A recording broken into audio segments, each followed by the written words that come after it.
Dans ce fracas du monde que nous décrivons depuis le début de ce Paris-Jaffa, une voix se fait entendre pour inciter à la réconciliation et même au pardon. Le pape François, qui dans un livre paru aujourd'hui dans 86 pays, appelle à la miséricorde.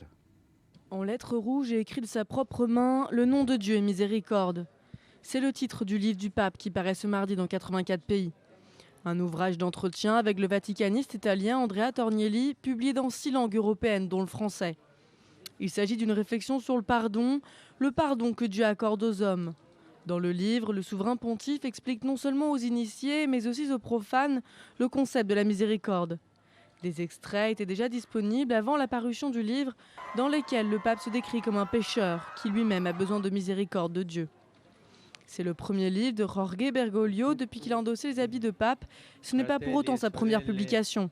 Son encyclique, Laudato Si, paru en 2015, s'était écoulé à de nombreux exemplaires. Le nom de Dieu et miséricorde promet de connaître le même succès. Et l'on retrouve en direct de Paris ma consoeur Caroline Pigozzi. Bonsoir. Bonsoir. Heureux de vous retrouver en direct de Paris. Vous écrivez pour Paris Match et vous avez, et c'est une des raisons pour lesquelles vous êtes avec nous ce soir en direct, une relation forte, de forte proximité, en tout cas avec le pape François. Vous avez lu le livre, évidemment. Qu'avez-vous ressenti à la lecture de ce livre, oui. Caroline ?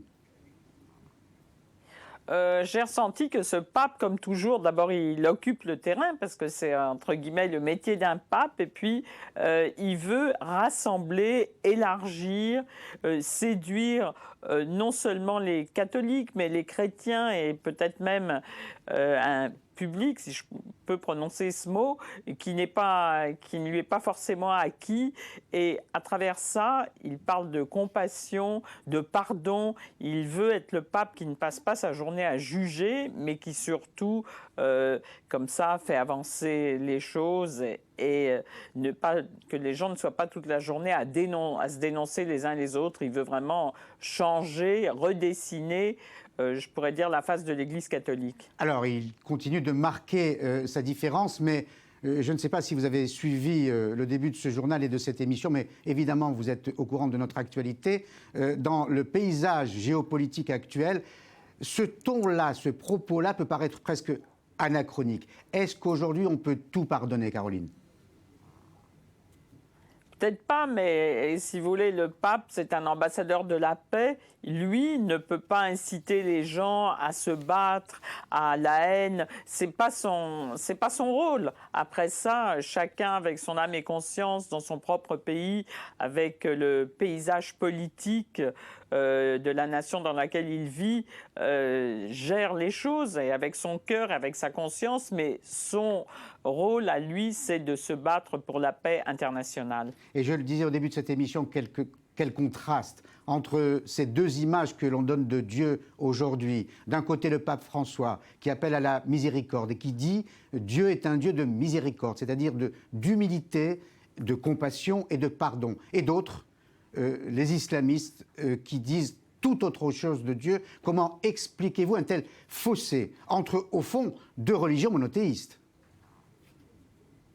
Oui, mais bon, je vous le répète, ce pape, il est pacifiste. Et s'il exaltait à la guerre, s'il poussait à la guerre, s'il poussait au combat, on trouverait ça tout à fait anormal. Il faut qu'il y ait comme ça au milieu une sorte de médiateur de paix, d'homme qui, justement, il dit, moi, j'essaye de ne pas juger, je prône la paix.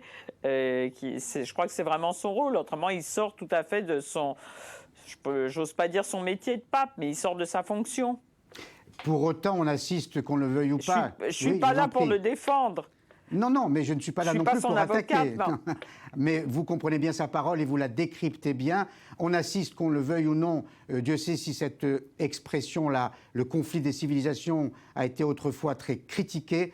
On assiste parfois à une confrontation entre deux visions du monde, celle que défend le pape, celle que défendent les islamistes, qui veulent pousser, au fond, à cette confrontation entre les religions. Est-ce que par sa posture, par son attitude, le pape peut éviter ce type de confrontation qui est imposée par les autres ?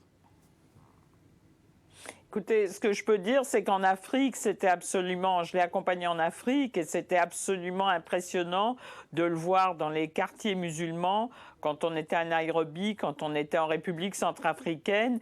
Et je crois qu'il imposait le respect. Je crois qu'il y avait une émotion extraordinaire. Après ça, bon, est-ce que c'est sur le long terme? C'est difficile à dire. Mais ce qui est sûr, c'est que quand il passe quelque part, les gens qui sont là ne sont pas indifférents. Et en plus, il est obligé toujours de prôner le pacifisme parce qu'après ça, il a peur qu'il y ait finalement des représailles sur les catholiques et les chrétiens d'Orient. C'est ça aussi le problème, c'est que chaque mot peut être interprété et peut avoir un retour extrêmement violent et difficile. Alors du coup, si vous me le permettez, on trouve parfois le monde chrétien très silencieux sur le massacre des chrétiens dans certains pays et sur la volonté des islamistes les plus radicaux d'éradiquer, si j'ose dire, toute trace et tout héritage chrétien. Et là, il y a comme un silence dans le monde qui nous surprend.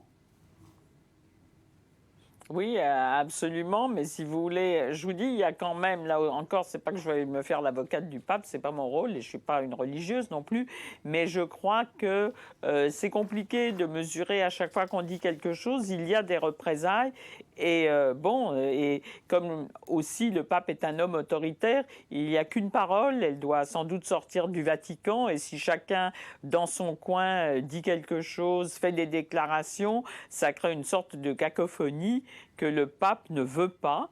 Il a un cardinal, le cardinal Torrent, qui suit ces sujets-là, qui est quelqu'un de très intelligent, qui connaît très bien tout ça. Bon, c'est un homme assez fatigué aujourd'hui, mais le pape a peur d'une chose, c'est que ça parte dans tous les sens. Il faut se souvenir que c'est un jésuite autoritaire, c'est un homme de terrain, et il tient sa maison, si on peut dire, et avec poigne. Alors après ça, effectivement, vous avez sans doute raison de dire que autour de lui, il y a peut-être un peu trop de silence, mais je pense qu'il a une autorité suprême, le souverain pontife.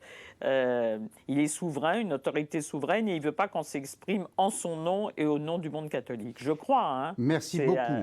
C'est ma façon de le décrypter. Merci beaucoup, Caroline Pigozzi, pour cette lecture que vous faites du livre publié aujourd'hui dans 86 pays, Le nom de Dieu et miséricorde, auteur, c'est un livre d'entretien, le pape François.